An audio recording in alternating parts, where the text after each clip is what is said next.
तो अभी तक हमने जो देखा था वो ब्रिटिश रूल इन इंडिया से ही शुरुआत की थी। किस तरह से ब्रिटिश कन्क्वेस्ट हुआ, यहाँ पे फिर किस तरह से socio cultural policies, education policies, ये चारों के चारों हमने इनिशियली पहले के 3-4 लेक्चर्स जो लिए उसके अंदर खत्म किए थे। सो किस तरह से कंसोलिडेशन, यहाँ पे एडमिनिस्ट्रेटिव स्ट्रक्चर का डेवलपमेंट, सोशो कल्चरल पॉलिसीज के साथ साथ मॉडर्न एजुकेशन। उसके बाद वाले क्लासेस के अंदर हमने प्रेस का डेवलपमेंट भी देखने की कोशिश की थी, हिकीज बंगाल गैजेट और कैलकाटा जनरल एडवर्टाइजर, लॉर्ड लेटन, और इसके साथ साथ वर्नाकुलर प्रेस एक्ट भी देखने की कोशिश की। उसके बाद वाले क्लासेस के अंदर हमने देखा कि यहाँ पे सिविल सर्विसेज का डेवलपमेंट कैसे होता है, आप जो एग्जाम की तैयारी कर रहे हो उसका डेवलपमेंट कैसे हुआ, who was the person responsible, Lord Cornwallis. Later on we also try to saw that how did the agriculture, British economic policy के ऊपर आ रहे थे। इकोनॉमिक पॉलिसी से पहले हमने ब्रिटिश लैंड रेवेन्यू पॉलिसीज को देखने की कोशिश की थी और कैसे हमारे एग्रीकल्चर को खत्म किया गया। सो फार्मर ऐसा हुआ करता था, अंग्रेज आया उसके बाद हमारा किसान ऐसा हो गया।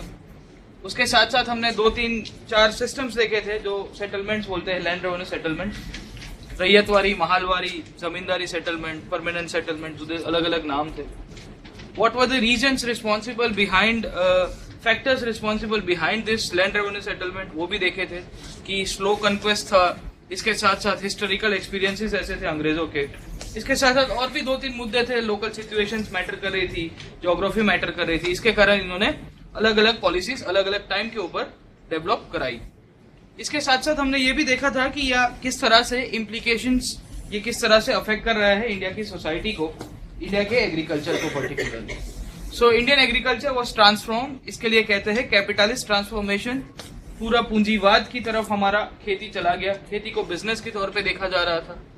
साथों साथ हमने ये भी देखा था कि यहाँ पे नॉन एग्रेरियन क्लास यहाँ पे एग्रीकल्चर के अंदर पैसा डाल रहा है, कॉन्ट्रैक्टर्स थे, प्लांटर्स थे, लैंडेड हायरार्की, जमींदार शहर में रहने लग गया था और मैंने बताया कि ये जमींदार को थोड़ी फुर्सत नहीं मिलती थी और कोई कामों से। सेकेंडली दी लैंड रेवेन्यू जिस तरह से कलेक्ट किया जा रहा था, वो कलेक्शन की जो मेथड थी वो भी बहुत हार्श थी। एट टाइम्स जब आपके यहाँ पे नेचुरल कैलामिटी आ जाती थी तो नेचुरल कैलामिटी के दौरान भी अंग्रेज आपको लिबर्टी नहीं देते थे, रिमिशन नहीं देते थे, रिसेशन नहीं, कंसेशन नहीं देते थे, ठीक है। तो मारा करते थे, पीटा करते थे, यही पूरी की पूरी स्टोरी है। फाइनली हमारा किसान डेथ ट्रैप के अंदर चला जाता है और जो बच जाता है वो लैंडलेस लेबर्स के तौर के ऊपर उभर के आ जाएगा। लेटर ऑन हमारा इंडियन एग्रीकल्चर भी इसके बाद स्टेगनेट हो गया और यहाँ पे आपको डेवलपमेंट देखने को नहीं मिलता। इसके बाद वाले क्लास के अंदर जो लास्ट वीक के अंदर देखा हमने वो है ब्रिटिश इकोनॉमिक पॉलिसी, आर्थिक नीति किस तरह से यहाँ पे डेवलप होती है। डेवलपमेंट के पीछे हमने देखा था कि बैकग्राउंड क्या था। व्हेन द ब्रिटिशर्स के, इन लोग ने सोचा कि दैट द इंग्लिश, जो एनलाइटन इंडियंस थे, जो पढ़े लिखे लोग थे, जो सूट वूट पहनते थे उस टाइम के अंदर, that the British are here for a good. Captain Russell बोलता है कि पुलिस है बहुत ही बड़ा। Later on this people realise कि ये धोखा दे दिया, दया कुछ तो गड़बड़ है। क्यों? क्योंकि इंडिया की इकोनॉमी का पूरा कॉलोनियल ट्रांसफॉर्मेशन हो चुका था। यहां से ही हमने एक मुद्दा जानने की कोशिश की थी, वो थी impact of colonialism on Indian economy. किस तरह से उपनिवेशवाद ने भारतीय अर्थतंत्र के ऊपर किस तरह से असर किया। सबसे पहली असर थी डी इंडस्ट्रियलाइजेशन। उसके साथ साथ हमारी पीजेंट्री और गरीब होती रही, किस तरह से गरीब हुई वो भी देखा। नए नए जमींदार उभर के आ रहे थे, पुराने जमींदार की मौत हो रही थी। Stagnation and deterioration of Indian agriculture, हमारी जो खेती थी वो रुक जाती है, कमर्शियलाइजेशन का एस्पेक्ट आ जाता है। थोड़ी बहुत मॉडर्न इंडस्ट्री भी डेवलप होगी, but this modern industry will be very much lopsided, one sided growth होगा। साथों साथ जब मॉडर्न इंडस्ट्री डेवलप हुई तो उसके साथ साथ सर्विस सेक्टर उभर के आया। तो इंडियन बुर्जुआ, इंडिया का जो नया मिडिल क्लास था, जो बिजनेस क्लास के साथ जो रिलेटेड था, ये इंडस्ट्रीज के साथ और ब्रिटिश इंडस्ट्री के साथ रिलेटेड था, उनका ग्रोथ होता है। फाइनली यहाँ पे एक सबसे मेन जो मुद्दा आ रहा था वो था फमाइन ऑन पॉवर्टी का, और यहाँ से ही एक चीज हमने जानने की कोशिश की जो थियरी थी जिसे कहते हैं इकोनॉमिक ड्रेन, और वहां से ही हमने एक मुद्दा जानने की कोशिश की, वो थी इकोनॉमिक क्रिटिक ऑफ कॉलोनियलिज्म। किस तरह से डी इंडस्ट्रियलाइजेशन हुआ, डोमेस्टिक मार्केट को किस तरह से खत्म किया गया, इंटरनेशनल मार्केट को किस तरह से खत्म किया गया, इंडिया का जो ट्रेडिशनल रूलिंग क्लास था उसको खत्म कर दिया गया, जो ये आर्टिजन्स की जो प्रोडक्ट थी वो खरीद ना पाए। साथ ही साथ इंटरनेशनल मार्केट को लेकर जब मुद्दा आया तो इन्होंने यूनिलेटरल फ्री ट्रेड पॉलिसी के तहत, एक तरफे मुक्त व्यापार की नीति के तहत इंडिया के गुड्स को इनकम्पिटिटिव कर दिया। इसी के चक्कर के अंदर आपको यहाँ पे देखने को मिलता है कि चार्टर एक्ट ऑफ 1813 इंडिया के अंदर रेलवेज का जो डेवलपमेंट हुआ 1820s, 1830s, 1840s, 1850s के बाद, उसने भी डी इंडस्ट्रियलाइजेशन की प्रोसेस को बहुत ही वेग दिया है, उसको बहुत ही फोर्स देने की कोशिश की है। एज अ रिजल्ट हमने रिजल्ट के दौरान देखा कि हमारे आर्टिजन सबके सब बेकार हो जाते हैं, और बेकार होने के चक्कर में डी इंडस्ट्रियलाइजेशन होता है, कंटिन्यूअस प्रोसेस डी अर्बनाइजेशन का देखने को मिलेगा। ये सब शहर से चले जाएंगे गांव के अंदर, तो इसको प्रोसेस को कहते हैं रूरलाइजेशन। रूरलाइजेशन के बाद ये लोग कहाँ जाएंगे, तो खेती करेंगे, तो ये लोग किसान, ये पीसेंट बन जाते हैं। तो इसी से ही पेजेंट का या पीसेंटाइजेशन का प्रोसेस शुरू होता है। फाइनली इनकी खुद की भी जमीन नहीं थी, ये लोग भी अल्टीमेटली लैंडलेस लेबर्स बन जाते हैं। तो ब्रिटिश इकोनॉमिक पॉलिसी के तहत एग्रीकल्चर के अंदर जो किसान था, जो एक टाइम के ऊपर खुद की जमीन ओन करता था, वो भी लैंडलेस लेबर बन गया। इसी के साथ साथ जब यहाँ पे जो इंडस्ट्रियल वर्कर्स थे, वो भी लैंडलेस लेबर बन जाते हैं। ओके, तो डी इंडस्ट्रियलाइजेशन कैसे हुआ? क्लास, हमारा जो रूलिंग क्लास था उसका खत्म होना, आपका इंटरनेशनल जो मार्केट था उसका खत्म होना, साथों साथ हमने ये भी देखा था कि ये डी इंडस्ट्रियलाइजेशन के पीछे खाली अंग्रेज अकेले जिम्मेदार नहीं थे। There was also internal weaknesses with in the Indian states which was also responsible. यहाँ पे जो आंतरिकी जो व्यवस्था थी उसके अंदर भी बहुत सारी कमियां थी, और इसके कारण ही डी इंडस्ट्रियलाइजेशन को और पुश मिल गया। तो ताली एक हाथ से नहीं बजती, ताली जनरली दो हाथ से बनती है। तो यहाँ पे आपका डी इंडस्ट्रियलाइजेशन प्रोसेस यही सिखाने की कोशिश करता है। स्टैग्नेशन ऑफ इंडियन एग्रीकल्चर, इसके पास पैसे नहीं थे पर खेती करनी थी, ये कहीं और खर्च कर रहा था और इसको कुछ करना ही नहीं था। तो फाइनली पैसा नहीं इन्वेस्ट किया गया, स्टैग्नेशन हो गया। इम्पावरिशमेंट को लेके भी यही पूरी की पूरी स्टोरी रहेगी कि किसान इसके चक्कर में फंस जाता है, जो है आपका मनी लैंडर, जो महाजन था, जो श्रॉफ की पूरा का पूरा बिजनेस करता था। फाइनली ये भी और गरीब होता रहेगा। एब्सेंटी लैंडलॉर्डिज्म देख लिया। कमर्शियलाइजेशन ऑफ इंडियन एग्रीकल्चर, हमारे लोगों को कंपेल किया जाता था कि आप इंडिगो, टोबैको, ग्राउंड नट्स, ऐसे ऐसे कमर्शियल क्रॉप्स के तरफ ज्यादा फोकस करो rather than food crops. Rather on Indian industries का डेवलपमेंट 1853 में सबसे पहले काउसी जी नाना बॉय करके जो जेंटलमैन थे, इन्होंने कॉटन इंडस्ट्री की डेवलपमेंट किया था यहाँ पे। बट रियलिटी ये थी कि इंडिया के अंदर जो भी इंडस्ट्रीज हुई वो भी लॉपसाइडेड थी। इसके साथ साथ एक और इफेक्ट थी राइज ऑफ इंडियन बुर्जुआ। जो मिडिल क्लास था, मिडिल क्लास का ग्रोथ होता है मनी लेंडर्स, बिजनेसमैन और बैंकर्स, ये तीनों के तीनों एब्सोल्युटली इसकी स्कीम के अंदर फिट हो जाते थे। फाइनली जब यहाँ पे खेती के अंदर इतना सारा अफेक्ट हो गया और जब आपकी बारिश फेल होती थी, तो यहाँ पे फमाइन आता था, और फमाइन के कारण ही पॉवर्टी, करीबन 3 करोड़ लोगों का मारा जाना होता है 1850 से लेके 1900 के आसपास। So with in a span of 50 years you will notice that almost 2.8 to 3 crore people died with this। इससे ही एक थियरी उभर के आ रही थी जिसे कहते हैं इकोनॉमिक ड्रेन, और वहां से ही economic critic of colonialism. Economic drain के पीछे कौन से फैक्टर्स रिस्पॉन्सिबल थे and which were the constituents of the drain, who notice the initial economic drain? Dadabhai Naoroji, GV Joshi, D वाचा जैसे जेंटलमैन थे। इसके साथ साथ इकोनॉमिक ड्रेन के कंपोनेंट्स इनविजिबल और विजिबल। विजिबल के अंदर आपको डायरेक्ट प्लंडर और प्रॉफिट दिखता था। इनविजिबल के अंदर आपको सैलरी, स्टोर परचेस, आपके interest, profits on foreign investment payments, और इन्हीं में से 2-3 हेड्स को होम चार्जेस भी बोला जाता था, या गृह व्यय आप जिसे हिंदी में कहते हो। फाइनली यही पैसा घूम फिर के इंडिया के अंदर ही इन्वेस्ट करा दिया जाता है। नेशनलिस्ट क्रिटिक के अंदर हमने ये भी जाना था कि who were the other leaders.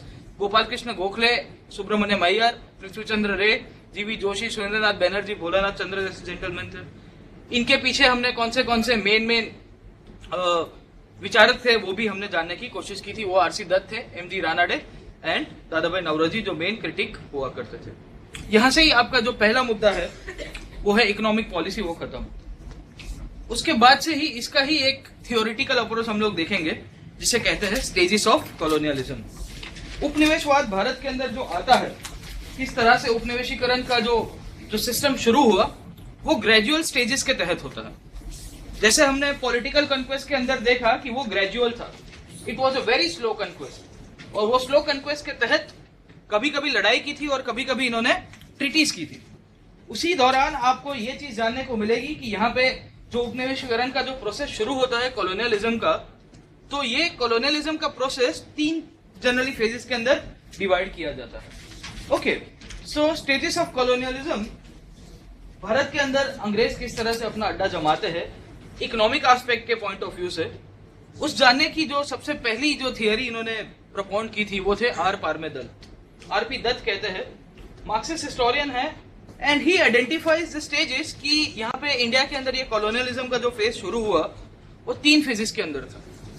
ये 3 फेजेस को इन्होंने 3 अलग अलग टाइम फ्रेम के अंदर डिवाइड कर दिया। पहले फेज जो 1757 से लेके 1813 का फेज था उसको इन्होंने मर्केंटाइल फेज बताया। हम लोग एक एक फेज को जानने की कोशिश करेंगे कि किस तरह से क्यों इसको मर्केंटाइल फेज बोला जाता है। सेकेंड फेज को जब यहाँ पे आगे जब 1813 से लेके 1860 का टाइम होगा तब इसे ये इंडस्ट्रियल फेज कहते हैं।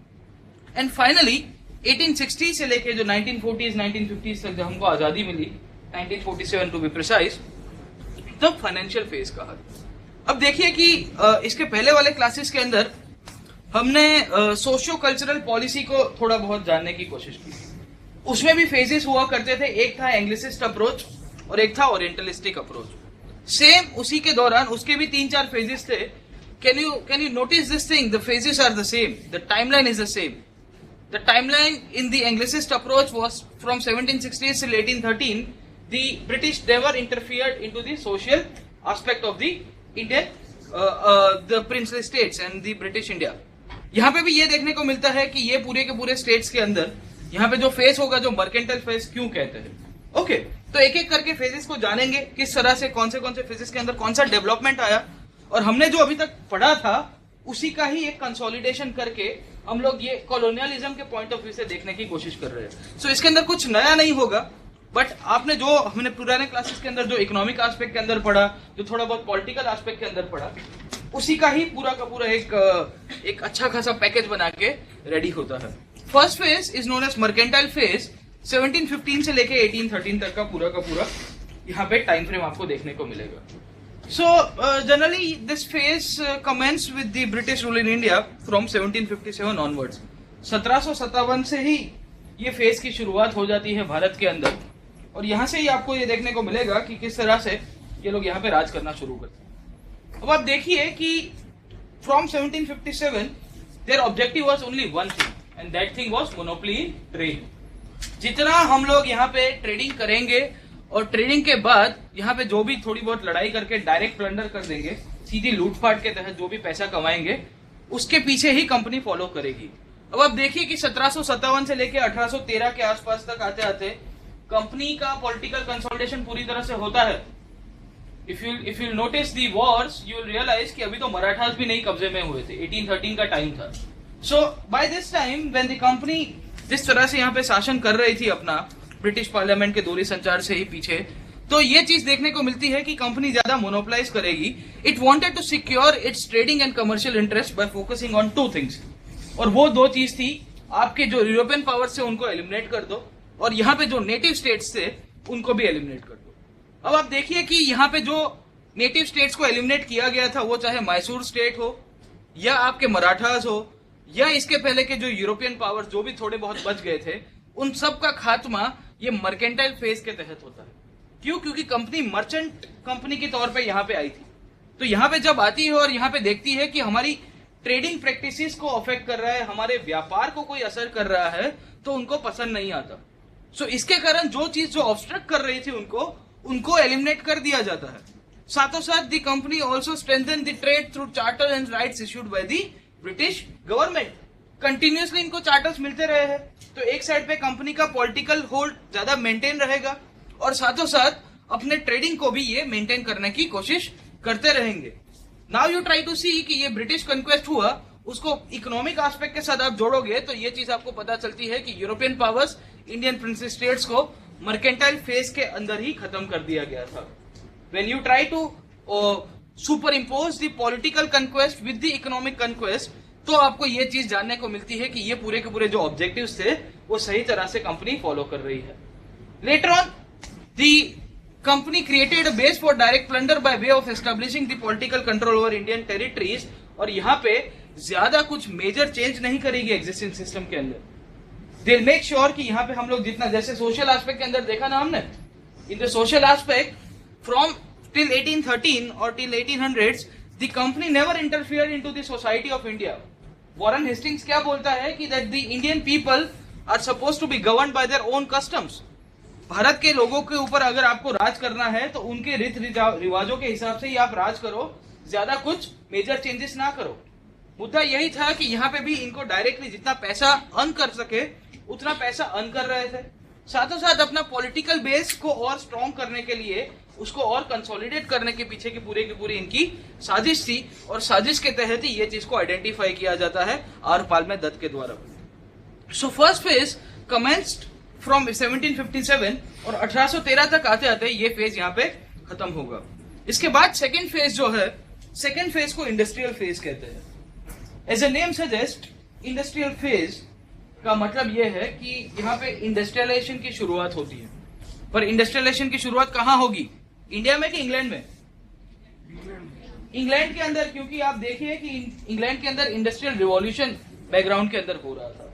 The industrial revolution had already taken place in England and as a result the company का जो अप्रोच था भारत के ऊपर राज करने के पीछे, उसके अंदर आपको विजिबल चेंज देखने को, उसके अंदर आपको परिवर्तन देखने को मिलेगा।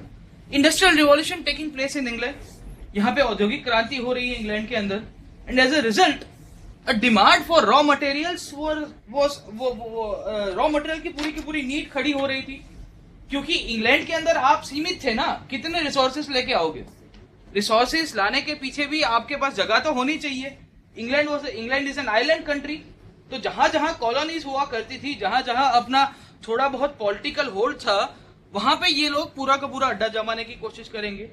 एक तो रॉ मटेरियल की डिमांड आनी थी, डिमांड के साथ साथ they also wanted a market for finish goods, and as a result you see कि 1813 से लेके 1860 के बीच में इंडिया की सोसाइटी के अंदर भी पूरा का पूरा चेंज देखने को। Social change is also attributed to this economic policy of England. Why the modern education was introduced during this phase only? Why the socio-cultural policies उसको अच्छी तरह से यहाँ पे पूरा का पूरा अच्छी तरह से पालन कराया जाता है, उसका अच्छी तरह से एग्जीक्यूशन किया जा रहा है? Why this phase only? This phase was industrial revolution. England wanted a raw material. England wanted finished goods, market for finished goods. इनको मार्केट चाहिए, तो हम लोग को सिखाना पड़ेगा कि भाई साहब ये खाया करो, ये मत खाया करो, you have to use this products, you have to use particular things. When the change in approach becomes visible, you see कि इंडस्ट्रियल रिवॉल्यूशन के कारण दो चीज हुई। एक तो आपको रॉ मटेरियल चाहिए और आपको मार्केट चाहिए, तो दोनों के लिए इन्होंने भारतीय समाज के अंदर और भारत की जो सिस्टम थी, इंडिया की जो पॉलिटिकल सिस्टम थी, उसके अंदर चेंज लाने की कोशिश की। लेटर ऑन इंडस्ट्रियल रिवॉल्यूशन होगा तो आपको ये चीज समझ में आती है कि एक इंडस्ट्रियल कैपिटलिस्ट का क्लास का भी ग्रोथ होगा। जैसे मैंने बताया ना कि इंडस्ट्रियलाइजेशन होता है, नैनो का एग्जांपल देता रहता हूं मैं, यहाँ पे टाटा की जो कंपनी आई, तो later on some people started establishing small ancillary units in and around the nano plant here in Sanand. क्यों? क्योंकि उसके पीछे स्टोरी यही थी कि कोई नट बोल्ट सप्लाई कर रहा था, कोई सीट सप्लाई कर रहा था, कोई टायर सप्लाई कर रहा था, कोई लाइट सप्लाई कर रहा था, इलेक्ट्रॉनिक प्रोडक्ट कोई सप्लाई कर रहा था। एज ए रिजल्ट जब और उन सबका ग्रोथ होता है, सर्विस सेक्टर के अंदर जो लॉजिस्टिक इंडस्ट्री के अंदर जो जुड़े हुए लोग थे उनका भी ग्रोथ हुआ। तो इंडिया के अंदर पर्टिकुलर गुजरात के अंदर या आपका अहमदाबाद या सानंद के अंदर ये चीज आपको देखने को मिलती है कि एक नया क्लास उभर के आ रहा था। वो नया क्लास था इंडस्ट्रियलिस्ट क्लास, जो ये इंडस्ट्री के ऊपर ही डिपेंडेंट था। सेम वे जब इंग्लैंड के अंदर इंडस्ट्रियल रिवॉल्यूशन हुआ, तो वो रिवॉल्यूशन के तहत यहाँ पे इंग्लैंड के अंदर एक नया क्लास उभर के आ रहा है जिसे कहते हैं इंडस्ट्रियल कैपिटलिस्ट। एक ऐसा पूरा औद्योगिक पूंजीवाद या औद्योगिक मूढ़ीवाद का जो एक पूरा का पूरा वर्ग था, मूढ़ीवादी वर्ग या पूंजीवादी वर्ग कहते हैं, जो इंडस्ट्रीज के ऊपर बेस्ड था। अभी ये लोग ने क्या किया, ये लोग ने बोला ब्रिटिश गवर्नमेंट को कि why only East India is company having monopoly. ये चीज पता है ना आपको? From 1600 onwards, from the eastern side of Cape of Good Hope खाली एक ही कंपनी को परवाना दिया गया। नाउ इंडस्ट्रियल रिवॉल्यूशन हो गया, 4-5 आपके और मेरे जैसे कोई इंडस्ट्रियलिस्ट खड़े हो गए और सबने क्रिटिसाइज कर दिया कि why East India Company having only monopoly with respect to trade with India and other portions of east side of Cape of Good Hope. हम क्या भाई, हमने कुछ गलती कर दी है क्या भाई साहब? आप हमको क्यों ट्रेडिंग राइट्स नहीं दे रहे हो? So they started putting pressures on the government कि you have to reform the laws, you have to open up the market. So industrial revolution जब इंग्लैंड के अंदर होता है ना, वो दो चीज करेगा। वो एक साइड के ऊपर आपका इंडस्ट्रियल क्लास का जो ग्रोथ होगा उसको सपोर्ट करेगा, साथों साथ यहाँ पे जो आपकी जो लेबर, जो आपके लॉस थे, जो ब्रिटिश गवर्नमेंट के जो लॉस थे ईस्ट इंडिया कंपनी को लेके, उसको भी रिफॉर्म लाने की कोशिश करेगा। साथों साथ यही लोग थे जो ब्रिटेन को पुश कर रहे थे। वो बोल रहे थे कि भाई आप मार्केट ओपन कर दो। ओपन करने के साथ साथ ये भी बोल रहे थे कि हमको रॉ मटेरियल्स के लिए और कुछ थोड़ी मदद कर सको तो आप करोगे तो अच्छा रहेगा। तो ईस्ट इंडिया कंपनी ने बताया कि चलो, ब्रिटिश गवर्नमेंट ने बताया कि आप अच्छा पॉलिटिकल शासन अच्छी तरह से रूल करो। यू सी कि इंडस्ट्रियल रिवॉल्यूशन जब यहाँ पे होता है तो टू साइडेड अप्रोच आपको देखने को मिलेगा। The two sided approach was the demand of the raw materials and the market for the finished goods, और साथों साथ यहाँ से जो एक नया क्लास उभर के आया जिसे हम लोग कहते हैं इंडस्ट्रियल कैपिटलिज्म।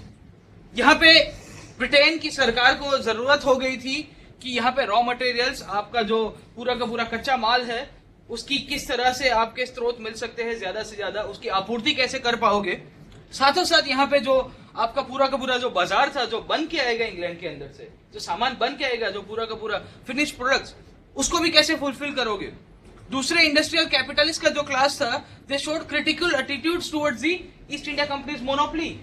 बोले भाई साहब, इनको ही क्यों इतना पूरा का पूरा आपने शासन दिया हुआ है, and they created the pressure on the government. So as a result of industrial revolution you will see the change in approach into the British rule in India. और ये चेंज इन अप्रोच आपको यहाँ पे देखने को मिलेगा charter act of 1813 के अंदर हमने क्या पढ़ा है, यही पढ़ा ना अभी तक, that the monopoly of the east India company was abolished. और उसके पीछे ये इंडस्ट्रियल फेज को लिंक किया जाता है आर पालमे दत्त के द्वारा। वो बताते हैं कि यार ये चार्टर एक्ट ऑफ 1813 अंग्रेज सरकार को सपना नहीं आ गया था कि अबॉलिश कर दिया जाए। वो अबॉलिश इसके लिए कराया गया क्योंकि वहां पे इंडस्ट्रियल रिवॉल्यूशन हुआ। इसके कारण इंडस्ट्रियल कैपिटलिस्ट क्लास का जो ग्रोथ होता है और वो सरकार के ऊपर प्रेशर डालता है कि यू रिफॉर्म द लॉज। आज की तारीख में भी देखने को मिलता है ना कि इंडस्ट्रियलिस्ट, जो इंडस्ट्रियल क्लास होगा, वो गवर्नमेंट की पॉलिसीज को लेके कुछ ना कुछ वो चलता रहता है। उनकी खुद की भी इंडिविजुअल बॉडीज है, ऑर्गेनाइजेशंस है। जैसे बजट आएगा तो बजट के दौरान they will also do the critical analysis, जैसे हम करते रहते हैं एग्जाम्स के पेपर के अंदर नहीं करते क्रिटिकल एनालिसिस, ये वो फला।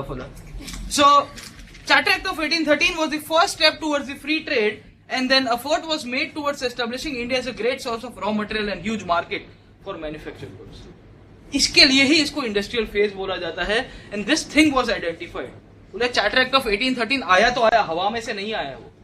वो आया है, ये पूरे के पूरे ट्रेंड के तहत ये ट्रेंड को आइडेंटिफाई करने की कोशिश की गई। So when effort was made establishing India as a great source of raw material and huge market for manufactured goods, तो यहाँ पे ये फ्री ट्रेड आया। फ्री ट्रेड ने क्या किया कि इंडिया की इकोनॉमी को जो ब्रिटिश कैपिटलिस्ट और जो वर्ल्ड कैपिटलिस्ट इकोनॉमी थी ना, उसके साथ लिंक कर दिया। And as a result India का जो एक्सप्लॉयटेशन जो हो रहा था ना, वो और बढ़ जाता। Will see in course of time कि किस तरह से जब डेलाउजी आएगा आज की क्लास के अंदर, जब गवर्नर जनरल को पढ़ेंगे इसके बाद वाले टॉपिक के अंदर, तो यही जानने को मिलता है। लेटर ऑन यहां से ही ये फ्री ट्रेड को प्रपोज करने के लिए ये जो मार्केट और डिमांड को पूरा का पूरा, जो सप्लाई पूरा का पूरा होना चाहिए, यहाँ पे एक कॉलोनियल का एक नया अप्रोच देखने को मिलेगा। वो था एक नई पॉलिटिकल एडमिनिस्ट्रेटिव अप्रोच डेवलप करो, सिस्टम डेवलप करो। और वो सिस्टम का ऑब्जेक्टिव क्या होगा, आपका फ्री ट्रेड का जो ऑब्जेक्टिव है उसको फुलफिल करना। You see all the acts which were passed between 1813 to 1860s or whatsoever social reforms which were supported by the Britishers were just for the fulfillment of the objective of free trade or industrial revolution. वो एक ही approach था। ये जितने भी कानून बनाए गए या इन्होंने जो भी सोसाइटी के अंदर जो परिवर्तन लाने की कोशिश की है, वो परिवर्तन के पीछे आपको यही अप्रोच देखने को मिलेगा। And as a result you will see the change in judicial and political system. First time you will see कि इनको जरूरत हो गई थी कि इंडिया के सोसाइटी के स्ट्रक्चर को एक कैपिटलिस्ट और कॉमर्शियल स्ट्रक्चर की नीड के अनुरूप आपको डेवलप करना पड़ेगा। आप इंडस्ट्रियल रिवॉल्यूशन हो रहा है, यहाँ पे डिमांड ही नहीं खड़ी हो रही है, तो क्या करोगे। तो डिमांड खड़ी करने के पीछे इन्होंने क्या किया, यहाँ पे मॉडर्न एजुकेशन लगा दिया। बोले यहाँ पे सिखाओ इनको पढ़ाओ, what is right and what is wrong, what is the need of having this particular thing and particular product. Socially हमारी सोसाइटी को चेंज किया गया। All these things was visible into the whole political approach. क्यों? क्योंकि India के लोगों को ये चीज को कन्वर्ट करना बहुत जरूरी हो रहा था। So expansion of trade and commerce and the new education policy were linked up. आपको समझ में आ रहा है? We are talking on a very conceptual and ideological scale कि यहाँ पे जो ट्रेड एंड कॉमर्स और जो नई आर्थिक आपकी जो नई जो शैक्षणिक नीति आई, वो शैक्षणिक नीति का भी अंदर पूरा का पूरा यहाँ पे लिंकिंग था। वो लिंकिंग यही था कि ये बढ़ेगा तो ही इसको पहले बढ़ाओ, इसको डेवलप कर दो एजुकेशन को, तो ही आपके ट्रेड एंड कॉमर्स को ज्यादा इंपेटस मिलेगा। आपको सिखाया जाता है कि this is rule of law, इसको तोड़ोगे तो आपको डंडे पड़ेंगे, तो वो एजुकेशन के तहत ही सिखाया गया। सो political and administrative convenience Indians के द्वारा हो जाए, वरना बात बात के ऊपर हम लोग विद्रोह कर देते या रिवॉल्ट कर देते, उसको भी रोकने की कोशिश की जा रही थी। Later on this expansion of trade and commerce also created the need for the development of transport and communication. You see कि इंडिया के अंदर रेलवेज आया, टेलीग्राफ आया, पोस्ट आया, वो सब खाली हमारे वेलफेयर के लिए थोड़ी आया था। This was done to support the expansion of trade and commerce. when anyone says कि भाई the Britishers bought railway to India, the railway's objective was just to exploit the people and resources of India। वो तो हम लोग थे कि हम लोग यहाँ से बंबई से मद्रास और मद्रास से दिल्ली जाने लग गए रेलवे का सहारा लेके, और कांग्रेस के सेशन होने लग गए, अच्छा हुआ वो। पर वो तो बाद में होता है, पहला तो ओरिजिन तो यही था। ओके, सो इम्पोर्टेंट किस तरह से जो इंडस्ट्रियल फेज था, और यहाँ पे आपका रेलवेज देखिए ना, सब 1854 से लेके 1850 से लेके 1860 के बीच में डेवलप हो गया। It was just meant to fulfil the objective of industrial phase. क्यों? क्योंकि यहाँ पे इनको और पैसा चाहिए था, और अपना रूल ऑलरेडी कंसोलिडेट हो चुका था इनका। So they were looking for green up pastures with respect to money. इसके कारण ही यहाँ पे आर्थिक आपकी पूरी की पूरी डेवलपमेंट होती है। This development is also very much flawed. Telegraph, post, railways, education, all these things was developed between 1813 and 1860। I'll come back to this topic। हम रेलवेज के बारे में थोड़ा चर्चा करेंगे एनालिटिकल वे के अंदर कि what were the positives and negatives of railways, development of railways in India, ठीक है, क्योंकि चर्चा में आता रहता है। The third phase from 1860 it started is known as financial phase, जो आज की तारीख में भी आप देखते रहते हो कि यहाँ पे सरकार बोलती है कि कम मेक इन इंडिया बोलते हैं ना यहाँ पे। So the British government and the British authorities had only one objective, कि किस तरह से यहाँ पे इन्होंने पहले एक बेस बना दिया, जैसे रेलवेज थी तो रेलवेज के अंदर बेस बना दिया। इसके बाद प्राइवेट कंपनीज को बोल दिया जाता था कि you should try and invest in India, इसके लिए इसको financial phase. So the government was focused on promoting foreign capital in railways, in loan and डेब्ट टू गवर्नमेंट। आप दूसरी कहीं से आपको और किसी को उधार चाहिए तो वो दे देगी। प्लांटेशन सेक्टर के अंदर, जूट मिल सेक्टर के अंदर, इसके साथ साथ कोल माइनिंग सेक्टर के अंदर। You see railways and coal mining sector are interrelated. Railways ऐसी एरियाज के अंदर डेवलप की गई जहां पे आपको नेचुरल रिसोर्सेज अच्छी मात्रा के अंदर मिल जाते थे। If they wanted to develop railways तो अच्छी एरिया के अंदर डायरेक्ट लिंकेज कर देते, बुलेट ट्रेन जैसा कुछ बना देते। चलो आया नहीं था उस टाइम के अंदर, बट स्टिल अच्छा एडवांस टेक्नोलॉजी लेके आते, वो भी नहीं कर पाते हैं। 1910 तक तो हमारी जो पटरी थी रेलवेज की वो भी आप इंग्लैंड से इंपोर्ट कर रहे थे। बाय दैट टाइम आपके पास टेक्नोलॉजी आ गई थी कि आप इंडिया के अंदर उसको बनाओ, नहीं बनाएंगे तो इंडिया के पास टेक्नोलॉजी आ जाएगी, साथों साथ आपकी डिपेंडेंसी इंग्लैंड के ऊपर नहीं रहेगी। ओके, तो continuously shipping sector, railway sector, tea plantation, jute mill, कोई भी सेक्टर हो, उस सेक्टर के अंदर सरकार खाली अपना फॉरेन कैपिटल का जो इन्वेस्टमेंट थी वो बढ़ाना चाहिए। Railways used to be a privatized body including the tea plantation, jute mill, coal mining, shipping, जितने भी सेक्टर्स थे वहां पे ब्रिटिश कैपिटल इन्वेस्टमेंट को आराम से आप इनकमिंग एंड आउटकमिंग उसका अलाउ रहता था। क्यों? क्योंकि यहाँ पे ये कैपिटलिस्ट पॉलिसीज थी। आज की तारीख में रेलवेज तो हमने नेशनलाइज कर दिया है, अंग्रेजों ने नहीं किया था। They wanted to promote the foreign investment and later on they started protecting the foreign capital. क्यों? क्योंकि कोई ना कोई जला देता था, तोड़ देता था, and as a result they started doing the strengthening of the British rule in India। यहाँ पे by protecting the foreign capital, by strengthening the British rule in India, you see कि इन्होंने यहाँ पे नई नई टेक्निक्स, एक्ट्स एंड पॉलिसीज लाई। ये financial phase को प्रोटेक्ट करने के लिए या ब्रिटिश फाइनेंस को जो पैसा आ रहा था इंग्लैंड के अंदर, इसी के दौरान इन्होंने बहुत सारी पॉलिसीज लाई, और वो पॉलिसीज के दौरान इन्होंने पैसे कमाए, पैसे से अपना एडमिनिस्ट्रेशन स्ट्रॉन्ग किया और हमारे ऊपर राज किया। Simple process था। By this time they started curbing the process of modernization and stopped the spreading of modern and progressive ideas। 1860 के बाद आपको मैंने बताया कि सोशल रिफॉर्म्स अंग्रेजों के द्वारा नहीं हुए थे। One of the biggest reason was this only, because they knew कि अभी ये modern ideas, equality, liberty, fraternity वाले जो भी जितने भी आइडियाज है वो ज्यादा और डेवलप हो जाएंगे, तो they'll see कि ये जो पैसा आ रहा है वो बहुत ही लोपसाइडेड आ रहा है और वो हमारे शोषण के लिए आ रहा है। एंड एज अ रिजल्ट ये पूरे के पूरे फेज को 1940s या 1947 तक पूरा का पूरा चलता है, बट कोई भी मॉडर्नाइजेशन के प्रोसेस की तरफ अंग्रेजों ने ध्यान नहीं किया। 1813 से लेके 1860 तक इन्होंने मॉडर्नाइज कराने की कोशिश की इंफ्रास्ट्रक्चर के पॉइंट ऑफ व्यू से, but later on they realise कि यहाँ पे जो आइडियोलॉजिकल डेवलपमेंट होना चाहिए वो भी इन्होंने यहाँ पे फाइनेंशियल फेज के अंदर नहीं किया। ओके, सो 3 फेज थे 1757 से लेके 1947 तक, पूरा का पूरा आपका करीबन 200 साल तक चलता है, ऑलमोस्ट 190 इयर्स।